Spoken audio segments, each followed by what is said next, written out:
welcome back to the channel today, guys. And Bleach just continues somehow to be crazier and crazier each week. This episode today just had reveal on top of reveal on top of reveal. It was wild. Some of it I didn't even remember. There's one scene in particular that happened and my eyes popped out of my head like, what? Because I didn't remember it at all. This episode was crazy. So let's just get straight into it, honestly, because I'm hyped as hell. And let's get straight into it and talk about Bleach 1000-Year Blood War, episode 8 today, because there's a lot to talk about. So our episode begins with us seeing Squad 4 just running around like chickens with their heads cut off, just trying desperately to save as many lives as possible in the wake of the Quincy attack. And it ain't looking too good. Everything was destroyed. It was a total annihilation. As we transition to Ichigo, who gets a report from Kisuke saying that him, Odahime, and fucking Chad are all okay. However, further details are unknown. We'll get into that in a little bit. And it's here that Ichigo gets approached by Shinji, who tells him that Rukia and Renji are at a surgery, so naturally he goes to see them. He tells them that they're no longer in critical condition and they're stable right now. And it's here that Rukia actually calls out to him and says, Ichigo, you came to protect the Soul Society, didn't you? Ichigo tells her, of course, but I couldn't protect anything this time. But Shinji tells him that, you dumbass, you're the one that drove the enemy boss away. If you hadn't come, things would have gotten much worse, and they would have. Everyone there, all but assuredly, would have been killed on the spot. And it's here, busy as always, that someone else runs up to Ichigo and says, Ichigo, Captain Mayuri would like to see you. So he goes and runs off and talks to him now. It's about your Zanpakuto. As Shinji's like typical, he's always busy no matter what situation it is. But Rukia stops him and says, Captain, I wonder why Ichigo has such a painful look on his face. As Shinji tells her that, his Zanpakuto was broken, and in the end, he couldn't protect anybody. He's probably exhausted. But Rukia knows him one of the best out of everyone, as she says, do you really think that's it? She says, I feel as if he's dealing with something more serious and he's trying to hide it. Which he is. The fact that he also has Quincy blood in him, obviously, is very disconcerting for him. And it's here we transition to Ichigo talking to Mayuri, and he tells him flat out that, yeah, I can't fix your sword. Ichigo's like, you can't fix it? You fix your Zanpakuto whenever it gets broken, don't you? As Mayuri tells him that, I don't fix mine, I modify it. The only thing that can fix a Zanpakuto is the owner's mind, spiritual pressure, and time to infuse them both into your Zanpakuto. But he tacks on that, I was only talking about Shikai. The destruction of a Zanpakuto, Shikai, and Bankai have completely different meanings. A destroyed Bankai can never be restored. And naturally, Ichigo is not taking this news well. But it's here that Mayuri actually gets a phone call. And as Ichigo looks behind him, we see Kon running around. It's good to see him again, guys. It really is. We get a lot of old characters we see again in this episode. Again, we'll talk about that later. And as he finishes his call, Mayuri says, alright, come with me, Ichigo Kurosaki. You should meet these people. The Great Squad Zero is coming. And it's here we transition to all the captains waiting at the meeting point for Squad Zero to show up. As Ichigo says that, so where are they coming from? They're only showing up now after the Sarate got destroyed? Which is a fair point, to be fair. He asks, where do they normally stay at? But Shunsui tells him, in the Royal Palace. As he tells Ichigo that, do you remember those walls falling from the sky when you first came here? Those walls have been surrounding this area since things have been chaotic in the Sarate lately. It was originally meant to surround the Sarate during emergencies. So then, if it's meant to protect the Sarate during emergencies, what does this wall normally protect? And it's here we see the arrival of Squad Zero's transport vehicle, which is just a giant pole, because of course it is, why not? As Shunsui tells Ichigo that Squad Zero consists of 5 total members. They have no squad officers. All 5 are captains. And the combined strength of those 5 is greater than the entire 13 court guard squads. And as we see them come out of the light, they're some of the goofiest motherfuckers you could think of! Of course they are! Yo, Squad Zero's in the house, baby! Ichigo's looking at it like, what the fuck is this? Even Shinji's like, these guys are different from what I had in mind. And it's here we get one of their members, Tenjo, actually approaching Unohana and say, hey, it's been a while, hasn't it, Unohana? So, those healing techniques I taught you, are you putting them to good use? He's the one that taught Unohana to be a healer. As he says, because I heard you guys lost a bunch of men, clearly ain't using them well. But it's here Shunsui says that, so what business do you guys have coming here this time? Cutting straight through the chat. So their leader, who's named Ichibi, looks over and says that, so you're Ichigo Kurosaki, huh? As he says that we came here to rebuild the 13 court guard squads on behest of the Soul King. And for starters, Ichigo Kurosaki, we're taking you back with us. And Soifon gets heated hearing that. She says, I don't care how important Squad Zero is. You were relaxing above while the Serete was getting destroyed. And now you come down saying you want to rebuild the 13 court guard squads? As Tenjiro just gets behind her and says, yo, shut up. As he tells her, what were you again? The 13 court guard squads, am I right? Our job is to protect the royal palace. Your job is to protect the Serete. What kind of court guard cries for help after failing to get the job done? You're not worthy to bear that name. He really had to stun Soifon for a second. But each of us got to knock some sense into him real quick saying, hey, alright, I get it, but let's finish what we came here first. But it's here that one of the other members of the group, Senjumaru, says, there's no need for that. Everything on the list of things we need to take with us is right here. And I can't believe I forgot to mention this earlier, but Byakuya's not dead. He did not die. I can't believe I forgot to mention that in the beginning of the episode. My bad, guys. Look at amateur mistakes, but he's alive. I knew he didn't die too, and I can't believe I forgot to mention that. That's wild. As we see that she has Byakuya, Renji, and Rukia with her. As she says, all that's remaining is you, Ichigo Kurosaki.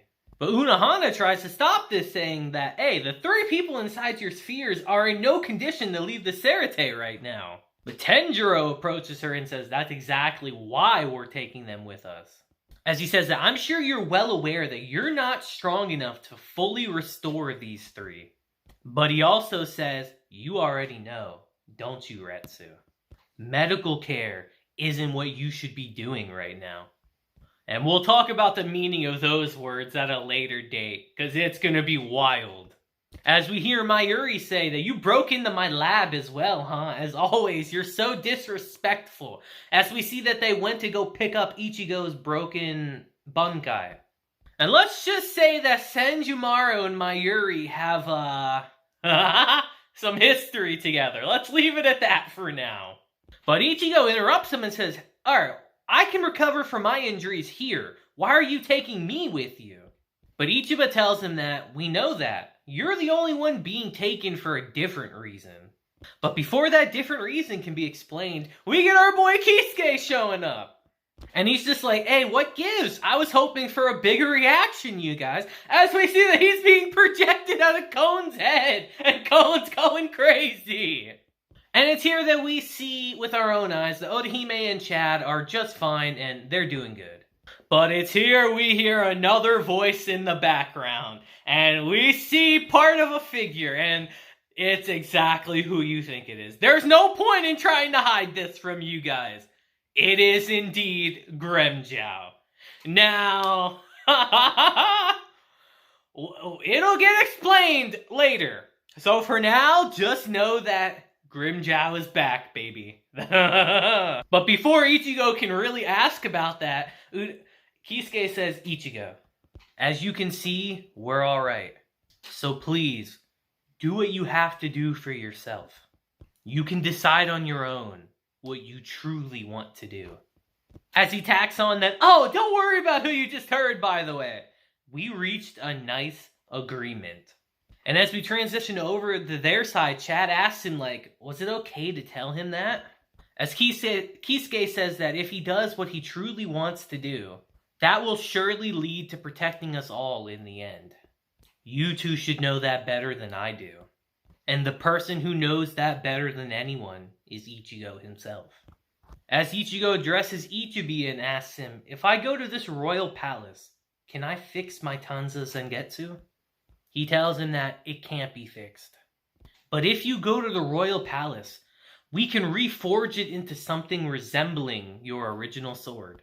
As Ichigo tells him, fine, take me with you to the royal palace. And it's here we actually transition to Kakaku! Again, like, what a throwback! As the way for them to get into the palace is to get shot up there by her means! Like, what? That's very fun. And it's here we hear Ganju ask her that, are you sure it was that was the right thing to do, sis? As she tells him, yeah, if he doesn't go now, the Soul Society is finished when the next invasion comes. We have no choice but to let him go. Even if that means making Uncle sad. Take what you will from that, guys. Y'all know who that is in the flashback. But it's here you hear Kukaku say that, alright guys, get back to Kakaku's great training hall already. Don't forget who took you off the streets of the Rukon district. And we're thinking to ourselves like, alright, who could this possibly be? But it's freaking Ginjo and Tsukishima! I completely forgot about that! I didn't remember that at all! I was freaking out watching the episode like, wait, what? I did not remember that whatsoever. That took me as a total shock. As she says, show some guts, Ginjo. You can cry or scream, but I'm throwing you into the next battle. And it's here we transition to the Royal Palace. And it is kind of crazy looking, to say the least. Ichigo is kind of amazed by what he's seeing right now. Ichiba's just like, feel free to brag about it. Ordinary Soul Reapers typically aren't allowed here. Though, I'm not sure I can call you an ordinary Soul Reaper. Yo, ain't that an understatement though? But it's here Ichigo asks him that, wait a minute, I thought you couldn't get into the Royal Palace without the Okin. As Ichiba's like, yeah, I got it right here. The Okin refers to our bones, which were transformed by the power of the Soul King. Therefore, there are two ways to enter the Royal Palace. We either choose to let you in, or you come in with us. As he explains that Sosuke Aizen was trying to make an Okin. He was trying to create us, using his own spiritual powers. As Senjumaru cuts in and says that he schemed to take the place of a god by creating life and killing the king. He truly is evil personified. But take this to heart, Ichigo Kurosaki. The Quincy's that showed up this time are an even greater evil. And it's here they start explaining to Ichigo exactly what's going to happen here, saying, alright, right now, we're at the main entrance. And over there is the main shrine, the Rio Greater Palace. That is where the Soul King resides. And those 5 tray-like structures floating around it are the Squad Zero Raiden. Those are our individual castles. As Tenjiro says that out of those, you'll be first going to my Kuraden, all of you. And as we transition over there, it's just a freaking hot spring! Which would be nice as hell, honestly. As Ichigo's like, yo, why are you drowning them in a hot spring? Tenjiro tells him, alright dude, calm down. I'm soaking them in this hot water to replace their damaged spiritual pressure along with their blood. As he says, see that red hot spring over there? You know, the one that says the blood pond of hell? As he says that we're going to take Byakuya, who's completely squeezed out, and toss him in there as he literally just tosses his body inside of the hot spring. But he explains it to Ichigo, saying that I draw out their blood with the white bone hell and replenish it in the blood pond hell. I'll repeat this several times, and in the end, every drop of bad blood and spiritual pressure in their bodies will be swapped with my hot water. That's the way I heal others. As he tells Ichigo, just shut up and soak, man. With the kind of injuries you have, one night is enough to make you feel twice as good as normal. As we see Hot Spring Demon Tenjiro Karanji. And as our episode ends, we see Ichiba looking up as we see our first real good look at the Soul King. And our episode ends. And guys, what an episode this was. I would say this episode wasn't nearly as hype as the past two that we've had, but this episode had a lot of important information and a lot of reveals. We got the reveals that a lot of characters that we thought were long gone are back, baby, and it's very exciting. We also, a lot of people, I saw a lot of people freaking out that, oh my god, Byakuya is dead, I can't believe it. And he's not dead. I knew the whole time, and I was always getting so happy and laughing when I saw people freaking out that he was dying. I thought that was so fun. I didn't want to burst people's bubbles, so I just let it rock. But yeah, guys, we're preparing for the next attack of the Quincy's. Ichigo is going to go through some harsh training along with Rukia, Renji, and Byakuya. It's going to be something else. We're getting prepared for a hell of an arc, guys, if you guys didn't know that already. So get hyped. But until next time, guys, until we get more Bleach greatness that I hate that we got to wait a week for, man. Oh, it sucks. But until then, I hope you guys have a great day, week, month, and year. And until then, deuces, have a blessed day, and why don't you go soak in a hot spring too? Because I've been in one, and it's pretty freaking great. So I'll see you guys next time.